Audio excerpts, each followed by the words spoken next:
Hey everyone, it's Coram and Justin Nielsen here with a look at the market for Thursday, May 11th, where we saw tech stocks do pretty good. The NASDAQ outperformed. We did see a sea of red, though, Justin. That narrow leadership continues, but there are some promising movers today, a breakout that we'll take a look at. Yeah, we'll take a look at, well, since Megacaps are leading, might as well take a look at some Megacaps, including Amazon.com and Meta Platforms. And, look, health has still got some really strong movers in there. So we'll take a look at a medical products maker, Shockwave. Yes, we will. Okay, let's do that. But first, let's take a look at the major indexes. The NASDAQ up today by 0.2% by session's close. We had the Dow down about 0.7%. The Russell 2000 down 0.8%. The S&P 500 with a slight loss down at 0.2% today. So the NASDAQ following up on its gain on in Wednesday's session, which warranted an upgrade to IBD's market outlook, Justin. Yes, it did warrant an upgrade just because, again, look, we never want to fight a trend. We never want to be on the wrong side of things and fighting something that when the market and the technical action is telling us one thing, we don't want to be on the other side of that. But it does come with caveats. One of the problems that we've been having with the indexes lately, and especially the NASDAQ composite, for as strong as it looks right now, it is still very narrow. And just as an example, today, so here we are, we're up, a mild 0.2% on the NASDAQ composite. But the advancers versus decliners, the decliners were, I'm showing 2,700 or 2,800 decliners versus 16 to 1,700 advancers. So if you kind of flip over to QQEW, you see that it's a very different picture here. QQEW was actually down for the day, so this is an equal weighted of the NASDAQ 100. So it's not showing the same kind of strength, and we see this also appearing when you do the comparison of the S&P 500. The S&P 500 was down just 0.2%, so not too bad. But RSP, which is the equal weighted of the S&P 500, that was down closer to 0.5%. So, and again, you just look at the chart and it looks so different. Right. So we've got this combination of mega caps that are doing well, and remember that the S&P 500, the NASDAQ composite, the NASDAQ 100, these are all market cap weighted indexes. So, if you are worth $1 trillion, guess what? You get more weight in these indexes, as opposed to an equal weighted type of performance looks at everything being the same, equal weighted, everything's weighted the same. And so those mega caps kind of lose their big heft. And when you look at it that way, everything equal, and you can almost think of this as like an average of everything. That's the way they kind of come up with this. So when you look at it that way, it's a very different picture. Advancers versus decliners. Decliners are still kind of in the lead. So there's still some work to be done here. Right, exactly. And with that being said, what's the way to play this market? Well, it seems like the mega cap techs are an obvious choice, but also the index, the Qs, QLD, something like that seems to be the way to at least be able to play the trend.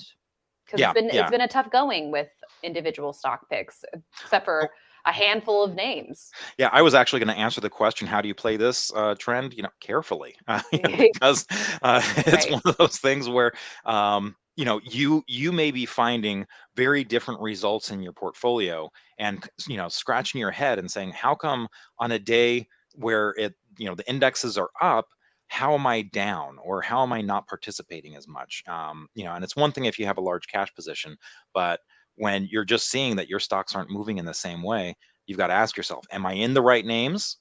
Or is this market maybe a little bit trickier? When you got a full-fledged bull market, it almost seems like you can't do any wrong. You've got a lot of stocks that are working. It's a lot more forgiving.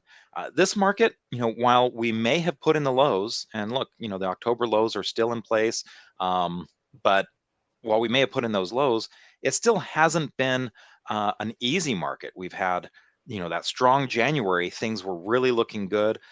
Even the March follow-through day that we had, came with a good start. But this tight action that we've seen, very range bound, this earnings season, very Mm, tough with a lot of feast or famine. very big moves to the upside and big moves to the downside. So as a result, it's just kind of throwing things all over the place. And there's sector rotation under the surface. It's been hard to see things trending for very long. So there's still work to be done here on this market, but Hmm. there's a reason to be optimistic. If Yes. we can start with a narrow market and continue broadening out, then maybe this is something that can have some legs to it. Yeah. We'll take that, but we'll take it day by day first to Mhm. see how things unfold. We'll quickly take a look at the Dow and the Russell. Here's 0 DJIA, struggling a little bit, trying to find support at the 50-day line. The Dow is doing that as of now. And here's the Russell IWM. This is just not a place to be in right now, Justin, if you want to participate in going up. Yeah, right.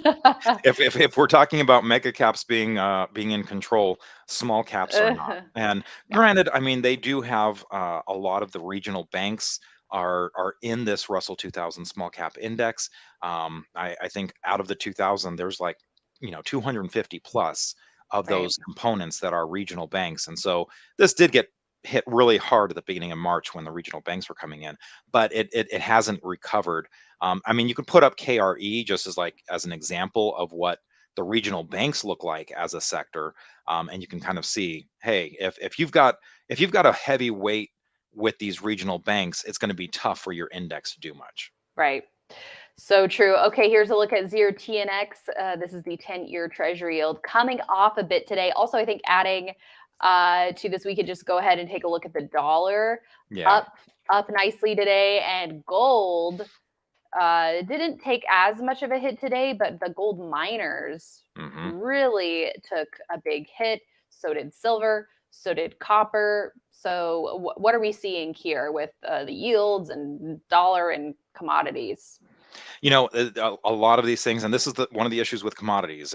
It's not just about the commodity itself. You can't just look at the fundamentals necessarily. There's all sorts of different things that go into it, including what's happening with the dollar and yields and all of these things. But at the end of the day, you can look at the chart and kind of see, hey, are we getting support? Are we getting resistance?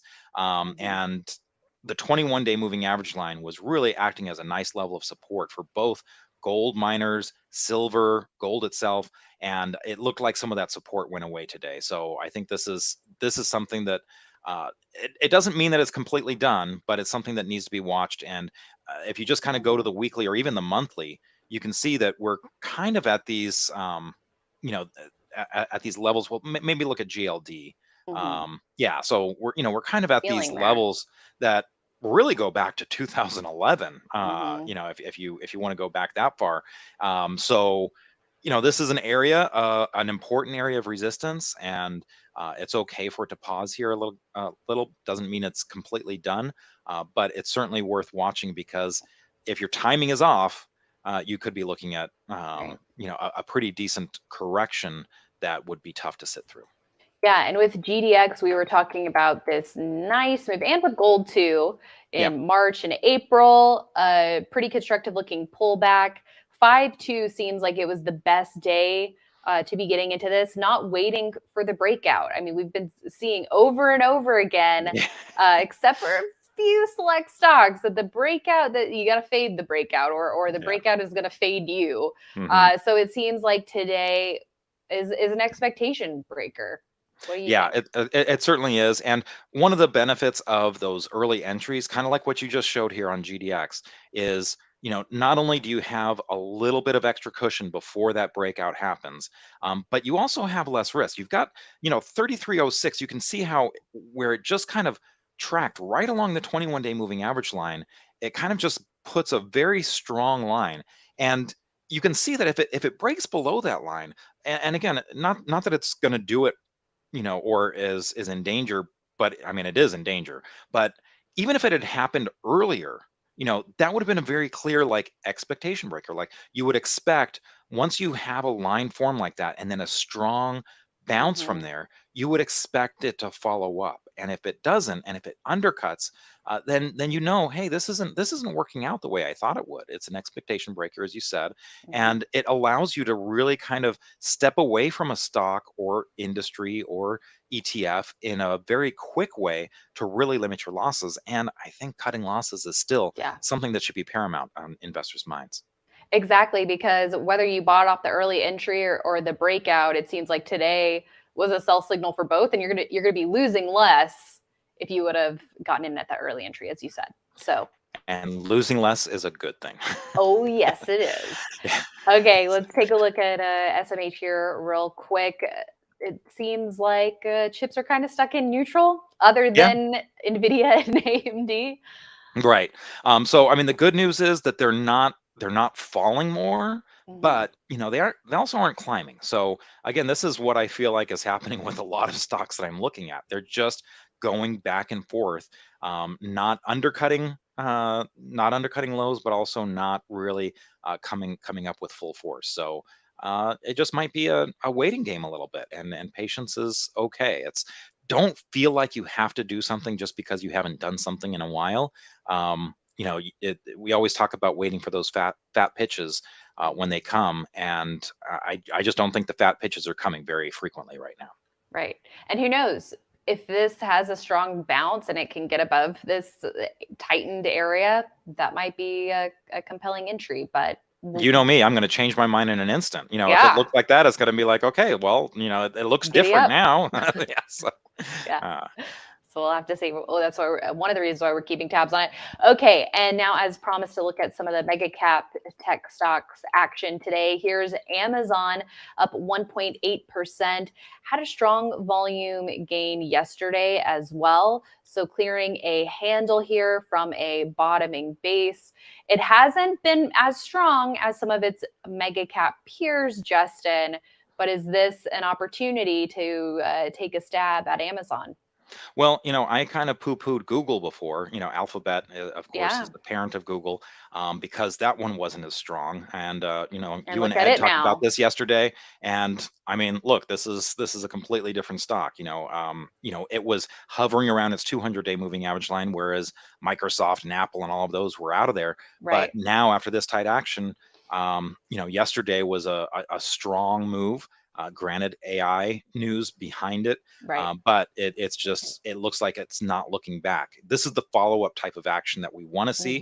Hmm. We're not seeing in too many, but Amazon is showing that too. So you had that nice pop above its 200-day moving average line. And look, we did that before just a couple weeks ago where it got up to 110.86, couldn't hold it, came right back down, but this time we got a follow-up move. So now let's see if Amazon.com can hold up above that 200-day moving average line, and build something above that. And it may be time to look at this again. And I also wanted to do a quick plug because we did have Kenny Polcari on the podcast yesterday. That just dropped today, and Amazon.com was one of the stocks that he covered in some pretty Oh, good depth there. And it's always nice to see Kenny yes. Polcari with the passion that he brings to the market. So Yes, he does. He definitely does. And he has a history. He was with O'Neill Securities on the floor of the New York Stock Exchange for a really long time. mhm, A CNBC contributor. For those who don't know Kenny, mhm. and I know you know him well and have known him over the years, Justin. Yeah, he's a great guy. So definitely tune into that podcast, and you can find that at investors.com/podcast. Yes, good stuff there. Let's also now take a look at Meta after its gap up on earnings. It did undercut that gap up a little bit, but honestly, I mean, that was such a strong move. It's kind of hard to get mad at Meta when it just came down to find support at its 10-day line. Still looks very orderly to me. Yeah, and a lot of times when you get a gap up like that, I mean, look, this was a 14% gap up on a stock that is what is it, half a trillion in market cap. Yeah, so 604 billion in market cap. So to see something like this increase 14% in a day is pretty Right. incredible. And a lot of times you will see some pretty wide spreads on that day, but on Yeah. Meta, it was really kind of didn't really move that much intraday. It was like once that gap happened, it's like, oh no, we're comfortable with it up at this price. So Yeah. it's given up a little bit, but it held the 10-day moving average line. So that's, as you said, Ali, this is really not something you can get mad at. It's really holding very well. And again, this is just one of those mega caps that is looking so different from the rest of the market. This has been since that October low, within a few weeks, it got back above its 50-day moving average line and has held that line, the 10-week moving average line, if you're looking at the weekly, since. Really hasn't given you any reason to doubt it so far. So nice action here. The moving average lines are all kind of where you'd like to see them. The 10-day is above the 21-day, the 21-day is above the 50-day, and the 50-day is above the 200-day. So that's a nice orderly move here. And lately, it's actually been trending mostly above the 21-day moving average line. So that's the sign of a pretty strong stock. Yes, it is. Okay, so how do we get into this one, Justin? Has it formed, a tight enough range lately where we could be aggressive enough and buy it here? Or is a touch of the 21-day line more preferable? What do you think? I would prefer a touch of the 21-day moving average line. And that doesn't necessarily mean it has to go down. So far, what's happening is that 21-day moving average line is doing its best to catch up with it. We generally don't buy off the 10-day line. You can if you're an aggressive trader. Or, another way you could do it is, hey, maybe you start a pilot position and then you kind of add to it. One thing I would also like to see is, we had such great volume come in on the earnings. Not too bad on the pullback here, a couple of red spikes, but I'd like to see some more volume come in on the way up. And that would show me that there's, again, just more conviction in this stock. But you have to always have in the back of your head, if you do get into something, or if you're in this now, hey, what's your exit strategy? Because what this market has been showing us is there's been a lot of stocks that have been looking good and they just haven't lasted. ALGM at one point was one of my big winners, and this thing just doesn't look as nearly as great anymore. This was holding above its 50-day moving average line, everything going for it until it wasn't. Until it wasn't. And now it's, kind of bumping its head against that 21-day moving average line and having difficulty getting above it. So you always have to kind of have in the back of your mind, okay, what is my exit strategy? Am I going to want to be selling this into strength? Am I going to, keep to a shorter term moving average line? How much am I willing to give up, either from profits or your capital, in which case you'd be having to cut a loss? So. Yeah, makes a lot of sense there. Okay, last but not least, Shockwave, SWAV. We've been keeping tabs on this stock since it got back above its 200-day line on April 11th. Then we saw a pullback to the 21-day line and a bounce there, which it did on earnings. So maybe that could have been an aggressive entry for traders, but it seems like the meat of this handle was taking place right around the 290 area. It got above it intraday those couple of days, and today not only cleared that with conviction, but got above that round number of 300 as well. And what I also like is, hey, this is something that had some volume behind it. This is kind of unusual, right? We've been looking at some of these moves where you get these breakouts, you get above resistance areas, and there's no volume behind it. This had some volume behind it. Now, underneath the surface, there's been some kind of buyout rumors. This is this is a company that is probably ripe for a buyout. They've got a great technology. Boston Scientific sounded like they were potentially doing something. It was never confirmed, and then it was kind of denied. J&J has been heard of as being in the mix. Some of the bigger mega cap companies in the space. So that does kind of put a different level to this. Look, if a buyout happens, that can usually when a buyout happens, it's going to have to get bought at a premium of its trading price, and so you can see some big jumps there. But if this is rumor based and it doesn't happen, well, then you can kind of see some moves happen where it's anticipating a buyout, and when it doesn't happen, it's disappointment and the stock comes down. But they do have a very interesting technology. If you go to the monthly chart, you can see that this is a stock that's already kind of captured people's imaginations of what is possible here. And I also wanted to mention that it is a stock of the day. So I was reading Allison Gatlin's article. I really just admire Allison so much for what she does in terms of breaking down the healthcare and medical stocks to kind of let you know what exactly is happening, Mhm. what's innovative about this. And she was writing that, hey, they've kind of got 6% penetration in a fairly big market, so there could be a lot more room to grow here. Yes. Also on the weekly chart, you can see 3 tight weeks of closes and now a big outside bar to the upside. And it looks like, Justin, it could be very close to an all-time closing high. So Yes, so strength indeed here. good stuff, and that's one of the reasons why it got added to leaderboard today. It was on the watch Yes. list already. So Yes, exactly. All right. Well, thank you, Justin. And thanks everyone for tuning in. Be sure you check back in tomorrow on IBD Live, where we will have Arusha Puris of O'Neill Global Advisors joining the show. He's our weekly podcast contributor alongside you, Justin. And it's always great to get his thoughts. So looking forward to having him back on live, investors.com/IBD Live for the details on that.